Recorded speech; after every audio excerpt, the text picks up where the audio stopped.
So friends, finally ধান কাটতে চলে এলাম।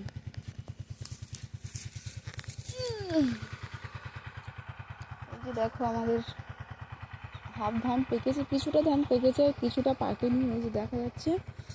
আর যে সকাল থেকে ধান কাটছি, এই যে দেখো, মুখটাও ঠিকঠাক দেখা যাচ্ছে না রোদ্রের জন্য। তো তোমরা কারা কারা ধান কাটা শুরু করে দিয়েছো অবশ্যই কমেন্টে জানাবে। যাদের চাষ আছে তাদের কথা বলছি, ঠিক আছে, সবার কথা বলছি না। তো যাই হোক, সবাই কাটা শুরু হয়েছে, কিছু কিছু ধান পেকেছে, কিছু কিছু ধান এখনও পাকেনি। তো যেগুলো পেকেছে সেগুলো কাটা শুরু হয়েছে। তো আজকে সকাল থেকে আমি আর দাদু ধান কাটতে শুরু করে দিয়েছি। তো এত রৌদ্র, একটু বসেছি, তাই ভাবলাম তোমাদেরকে ভিডিওটা শেয়ার করি, কারণ একটু দেরি হয়ে গেল। আমি তো 9:30টার সময় ভিডিও পোস্ট করি, এখন তো 10টাও বাজতে যায়। তো যাই হোক,